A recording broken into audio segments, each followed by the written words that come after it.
thinking they're friends. 10 toes down, I'll be free until the end. Crib outside the city, I don't feel safe in my hands. Took so many years, I'm just waiting for the wins. I'm in debt to no one but the one who took my sins. I do it for real, there's no reason to pretend. If I do it once, I do it again.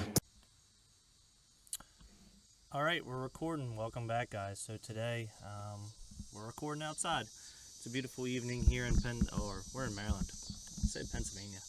We're here in Maryland and gonna do some talking. It's kind of an intro to getting back into the podcast realm. There's not really many, I don't even know if there's any Hotshot trucking podcast, but we're gonna do it outside here tonight. We have a 2-month-old baby inside, so we'll have some peace and quiet outside. But a few things we're going to go over tonight is just like an intro of getting back into this, just kind of why I'm doing this, and then we're going to switch over. I've got my phone here. We're going to switch over to doing some questions and answers. I asked you guys on social media, which you can follow me on all social medias. You'll either find me on TikTok, you'll find me under Jason Kendall, and on Instagram you'll find me under Hotshot Haulers, or my company page, which is Kendall Enterprises. Hotshot Haulers on Facebook, which I'm not that active on. Really only use Facebook for marketplace anymore, just because of how much of a toxic environment Facebook really is. And follow us on TikTok. We actually got our first brand kind of gig on TikTok, and I got myself a free pair of boots, which I'd love to get my leg up here and show you, but that'd probably not be very flattering. So we'll also do some talking. I want to do some talking about like the brand, kind of making yourself a brand, and like promoting yourself, and end up being like a content creator, which is one of my I say it's been one of my passions for like the last 3 or 4 years. And we finally got our first, after all this time, and 11,000, 12,000 on YouTube on one account, 5,000 on another account, almost 60,000 on TikTok, 5,000 on Instagram. We finally got some free product, which is worth some money. I mean, we got a free pair of $160 boots that they wanted me to try out, and just let my followers know what I think about them. So I'm also going to use this platform to kind of talk about business, small business. It doesn't have to just be Hotshot Trucking. If you guys are interested in being on the podcast, say you're a business owner or a content creator, where we can talk about kind of making money online, and I do a lot of that, and I research a lot of that to see how people are making money online, because at the end of the day, the goal is just to be financially free and spend as much time at home with my family as I can. So why did I want to start podcasting? Well, like I said earlier, there's no real Hotshot trucking podcast or any podcast that I listen to on a regular basis that deal with trucking or small business, and just kind of chop it up with guys and see how's the economy, what's working for you, what kind of equipment are you using, what equipment do you find best, things like DOT inspections, just the nitty gritty that I talk to on the phone with my friends. I've got a couple, you guys know him as Load Miser. I cut it up with him on the phone the other day for 45 minutes, just talking about how business was going, and just things in the trucking world. And we're gonna have him on the podcast, and he can can tell us how he's doing. You guys seem to love Load Miser. Well, some of you hate him after some of his controversial comments about other content creators, but everybody's entitled to their opinion. So why am I starting podcasting again? Is it because everybody's doing it? I would say no. I like just getting people together. I can go days on the road with just talking or just listening to podcasts. Whether it be Joe Rogan, or listen to a lot of comedians like Theo Von, Bert Kreischer, Tom Segura, Ryan Sickler, Chris Stefano, all the comedy guys. I listen to all their stuff because it's kind of a release for me to listen to some stuff, and I'll find myself just laughing out loud in the truck, going down the road. And I listened to a 3-hour Joe Rogan podcast, and I made it 180 miles or 200 miles down the road without really even being trapped in my mind, just listening to other people and listen to them cut it up and kind of just have a relief. So from being stuck in your own mind, and you actually get a lot of people that talk about problems, anxiety and things like that I suffer from personally, and it's nice to know that other people are dealing with that. So I got some questions here that we're gonna go over in just a minute, but like I said, if you want to be on the podcast, send me an email. My email will be down in the description below. We'll talk about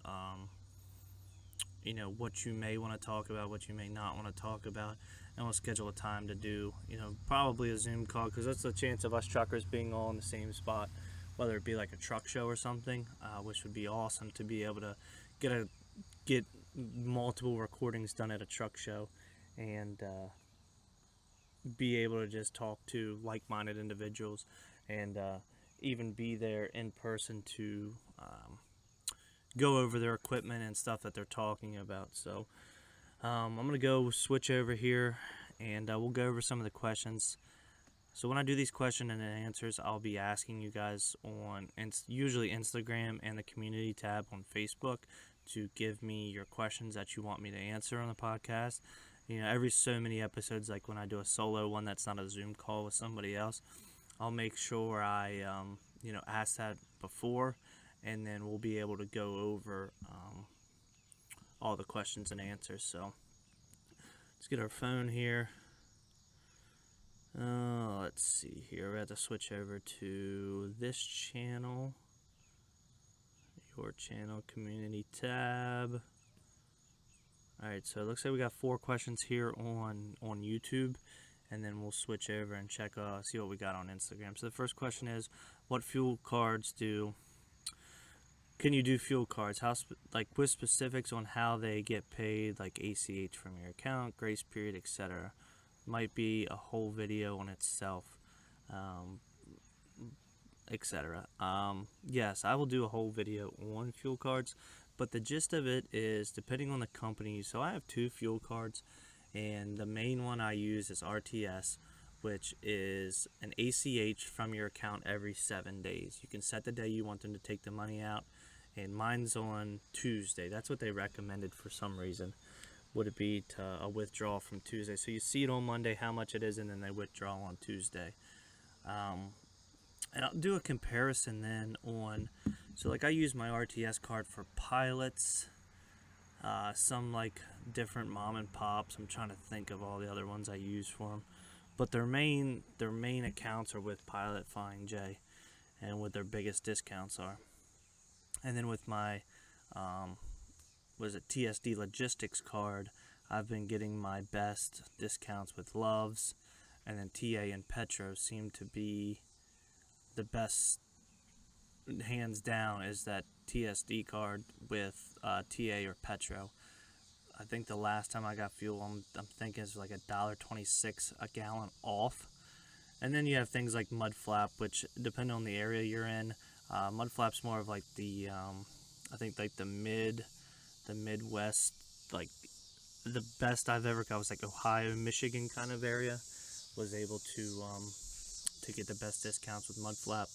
And then I have a Mudflap code. If you want to use it, you can sign up. I'll put all that down in the description below, but you can sign up. You get $10 free. I get $10 free, and each time you get fuel, I think I get a penny per gallon or something like that. So it's kind of like a help me help you type thing. Our next question is, I'm 19, wanting to get into Hotshot once I'm 21. Would it be worth more getting a car hauling trailer or a flatbed? It really depends on what you want to do. And why I say that is, if you're gonna go ahead and get your Class A, I would recommend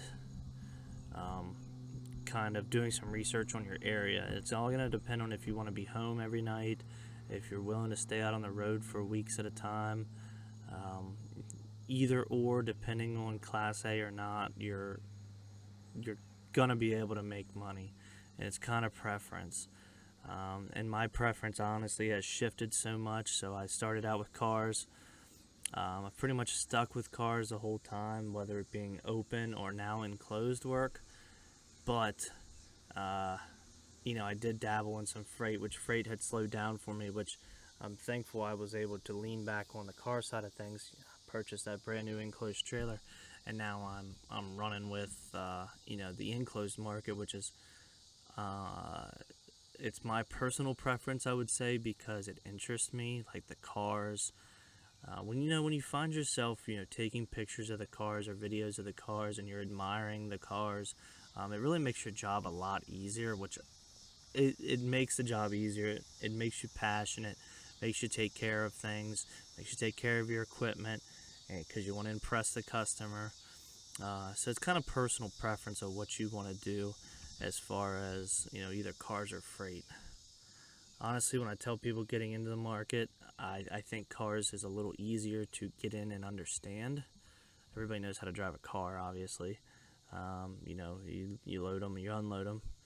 The whole freight thing with business hours and whatnot, it can be tricky at first, and it can be tough to get used to. So pretty much personal preference, and then it's going to depend on what your setup's going to be. Non-CDL, CDL, just where you're located and what you can, how much money you can make. You can do research, and then you got 2 years, and the market could be totally different by that time. So another question is, any advice to get direct customers for car hauling, because sometimes central dispatch sucks. So I did a whole video, multiple videos on this before about getting direct customers. My whole thing is just going to the mom and pops, those family-owned car dealerships that are around, and just pulling up in your equipment, make sure it's nice and clean, and pass out business cards. Say, hey, where do you get your cars from? Do you get them from auction, or are you doing mostly trade-ins? How are you getting your inventory? And if they say, well, we buy from auction, what auction do you buy from? Do you get them from your local Manheim? Do you get them from, just Manheims all over and get them shipped in? Let me see if you have cars you need shipped in, why don't you give me a shot and see if I can, work within your budget and get these cars to you. It's just all about making those relationships, and when you do haul for them, make sure you're meeting your promises, you're on time, your rates are what they say they are, and big thing with Manheim, people buying cars from Manheim, if they buy the auction, like I guess you would call it like a buyer protection, they only have so many days to get that car to them and then get it inspected, and if they have any major mechanical damage or anything, they have to get it back to the auction. So you can't be like, say the auction's on Thursday, you can't be like, yeah, we'll have them to you by Monday, and then by that next Friday, you're finally getting them to them. And what's going to happen there is their buyer protection's expired. They get stuck with a car that has a blown motor or blown transmission or something. That'll be the last time they call you. So you're just going to meet your promises, and just be known. Be known in your town or other towns by, showing up, passing out business cards, explaining your services, and be available. Be not if you can't help the customer, transport it. Be there to answer their questions. Just be a phone call away. Tell them don't be hesitant to call me or email me if you have a question. Even if I can't help you, maybe we can figure something out. So we only had 3 questions on YouTube, but I did have some here on Instagram.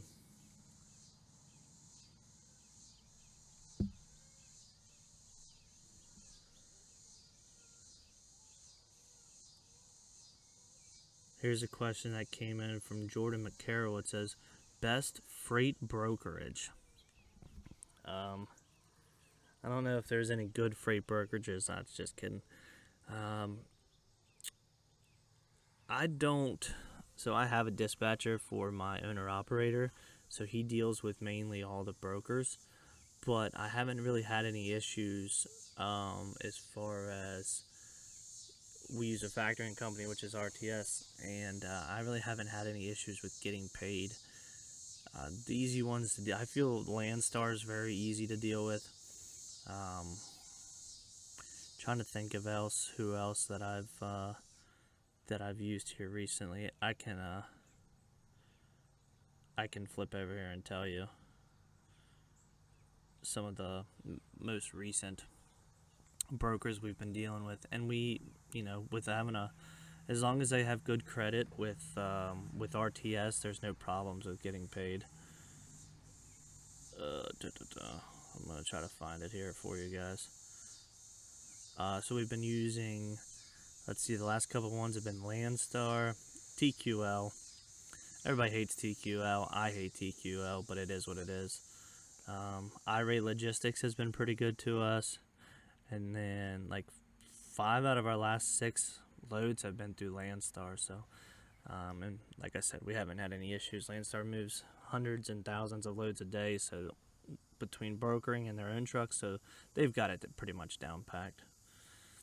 All right, we'll flip back over here and see if we can get another question. So this gentleman asked, if I have one setup of a F-250 diesel and gooseneck for 2 cars, how much can I gross in a week? Depends on how hard you want to run. You should, without a doubt, be able to make with a 2-car gooseneck. I would say probably on the low end $3,000 to $4,000 a week in gross with just a 2-car gooseneck. It all depends how you're gonna run, where you're gonna run. That's kind of a broad question. Ben asks, what's the best field of trucking to be in with a semi as an owner operator? So I can't really speak from experience, but I've been following some, I follow everybody between reefer, flatbed, livestock hauling, heavy haul. It's all about, even dry van, it's all about pretty much your experience and what you're willing to do. You got to think if you're hauling flatbed, your loading and unloading processes are probably going to be a little easier versus if you're going to a warehouse with a reefer load or a dry van load.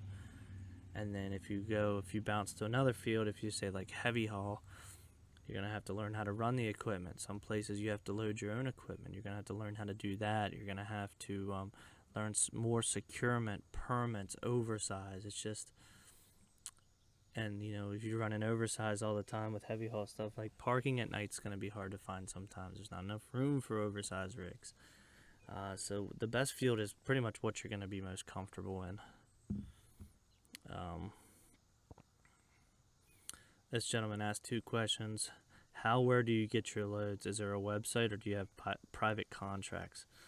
Central Dispatch for car hauling, Truck Stop and DAT for freight, and most of my work is just word of mouth from the brand I've built over the last 5-6 years.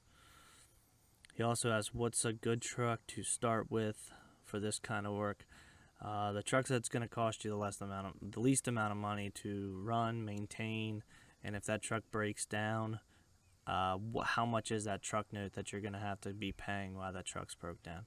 That's why I prefer to run some older vehicles or have multiple trucks, because I'm pretty much guaranteed to always have something that's running, and be able to keep generating revenue while one of my vehicles is broke down. So I'll just touch on this. From people's experience, they say that they're having the most success here with the new Fords, as far as less emission issues. They kind of getting things figured out with the 10-speed transmission and things like that. So I have a friend who has run for years and years and has switched everything from Dodge and Ram over to the new Fords, and has been very happy with the fuel mileage and reliability of them. Let's see if we've got any more. I don't have any more questions on here. It seems like it's a bunch of spam. So I know I was going to keep this episode short because this is just kind of the intro to what we're going to be doing. Now, hopefully, tomorrow's Saturday. If I do get some time, I have two people that I'm going to be interviewing. And we're going to have to do it through Zoom, like I said, which kind of sucks. I'd rather do things in person, but maybe one day we'll get big enough and we can do things like that. So instead of dragging this out, guys, I want to just thank you guys for watching this episode. I want to, if you want me to answer questions for the next Q&A, just go ahead and drop them in the comments here, so then I can go back to this video and I can read those questions and we can do them on the next Q&A. But that's pretty much it. I don't have any other notes here. I want to thank Brunt for sending me the boots out today, and I'm really excited to try these boots out. I'm always looking for a good pair of comfortable boots I can wear. Like, I'm in shorts right now, and I like to be able to wear a pair of boots because if you see behind me, got the Ranger back there, got the fire going. There's plenty of work to do here around the farm. So that being said, guys, we'll see you on the next one. Don't forget to like, subscribe, drop us a comment down below with a question for the next episode.